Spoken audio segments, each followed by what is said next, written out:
Hey everybody, this is Panic Knife with theawfulgamer.com, bringing you a little bit of team deathmatch on Discovery and Call of Duty Black Ops. It was the best of times, it was the worst of times. How many times do you have rounds like this where you started off like a beast and just ended up like a sheep? This is one of those matches, and I figured I'd bring it to you because I think it's pretty freaking interesting to analyze exactly what goes wrong when, you go through a match and you start to make epic kills. You have a great start to a game, and then you just S the bed to end the second half of the game and make it look like you have really no clue what you're doing. So I like to rush the right side when I'm when I spawn on that side when I'm playing team deathmatch, mostly because this area right here is a long corridor and you can make some long shots, which usually isn't my forte per se, but it gives you the opportunity to really spot them first, considering you come into that little corridor first. I spot somebody right off the bat, and he runs away from me, and I think he might get me. I'm not really sure. Nope, one of my teammates got at him.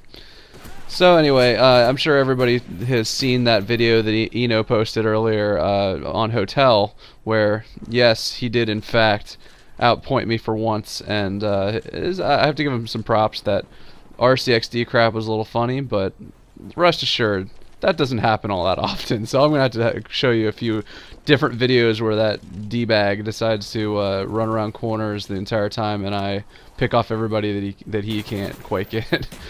I like I like that my first attempted kill was my own teammate, but then I popped this guy that was sitting on top of the stairs there. I'm essentially just running around. Well, I don't really think that guy was paying a whole lot of attention sniping here on Discovery. There's a lot of open paths on this map, and you get the opportunity to get some good fields of fire for sniping, but at the same time, you gotta watch your back, especially when you see all those red dots starting to loop around behind you. I think what I'm doing right here in the beginning is I'm looking for my teammates and I'm trying to keep up and stay around with them. Pretty smart decision there not to get into a firefight with somebody who had the drop on me, and really I had no idea where he was. So I'm starting the match off pretty well. I see that I'm looking literally at the minimap at this point, watching where my guys are at and trying to move fairly intelligently with them. You don't want to get in a situation where you've got 3 of them and 1 of you, because you're not going to win that encounter. Look at that drop shot. What a beast. MLG. Watch, it'll change.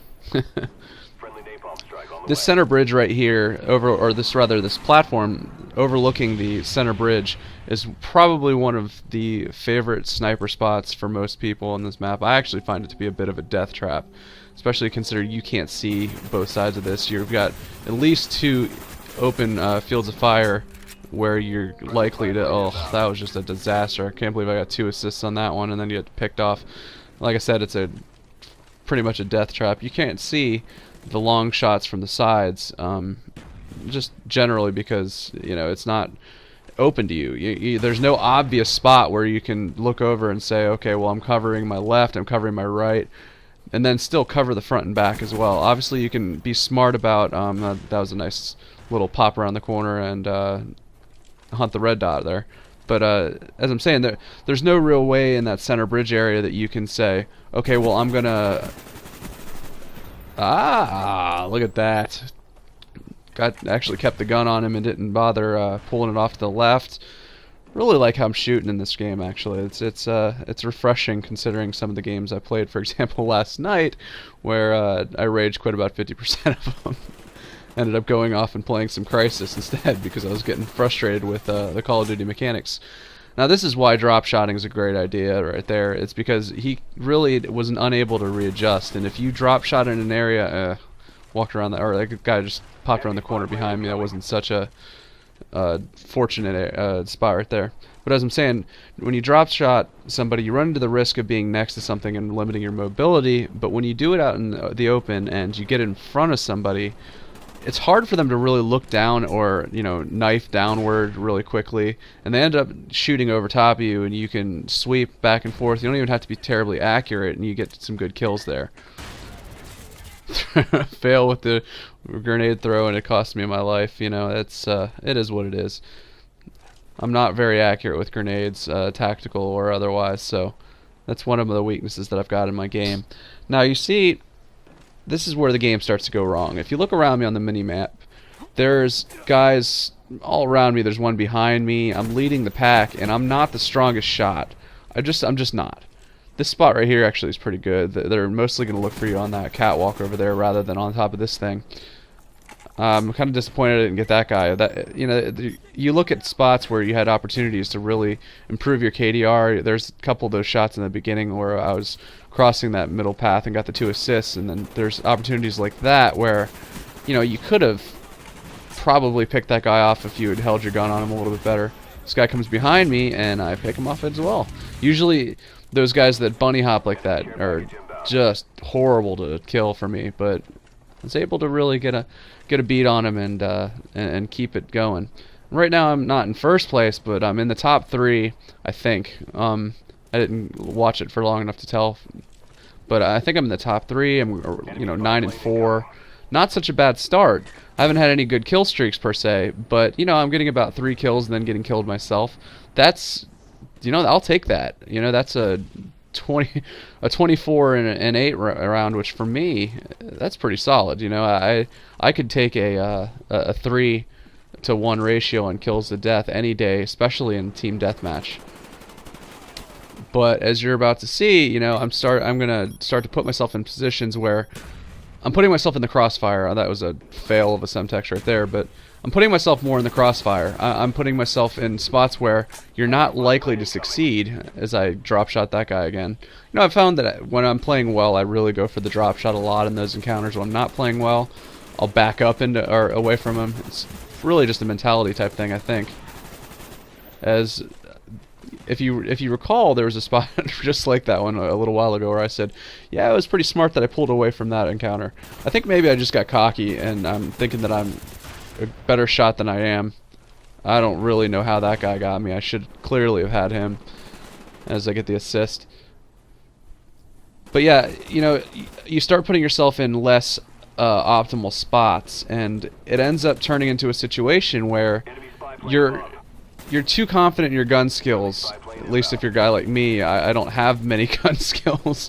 But when you get too confident in your gun skills, it turns into a situation where you're willing to allow a guy to have better position on you, just like this, right there. I had really no opportunity to shoot him. I'm not going to be that guy who can, pop out of nowhere and get a beat on a guy. I didn't check my left corner on that one at all.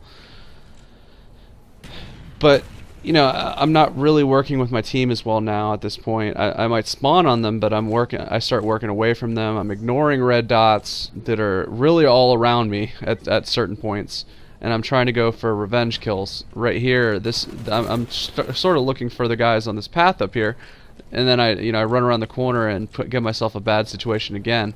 Think about it. How much more open is the end I came from than the path where he was shooting from? Even in terms of just where he has to aim at, or rather where I have to aim at is much smaller than where he has to aim at. And in addition, the path is a lot darker over on that side. So if you think about it, how am I going to see him without him seeing me? It's really going to be the other way around 99 times out of 100. He's going to be able to spot me right off the bat coming out of that wide open path, and I'm going to have trouble spotting him. So, I'm just not playing smart right now. Now I'm using this tractor as cover and trying to shoot at the bridge with a gun that really isn't a long gun. The AK-47, I love it because of the way it bounces. I think I've told you that before. Ugh, that was gross. I should have smothered him pretty easily and just let him take me.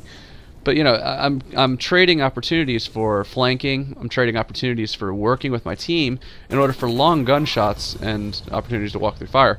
But in order for long shots that are really not likely to succeed.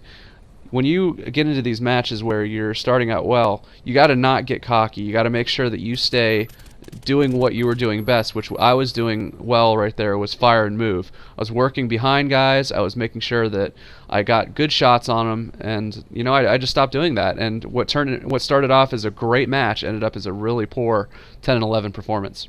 So I hope you enjoyed the video. I actually found this match to be pretty instructive for me.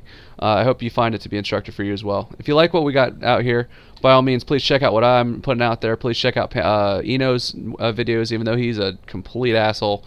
And make sure you subscribe to our channel, because we're going to be putting out a lot more videos, including some series, I hope, in the next couple of weeks, where we're going to be doing something similar to what maybe an online poker site might do, where they give you different aspects of which you can improve your game on and continue to work through your mistakes that like I just made.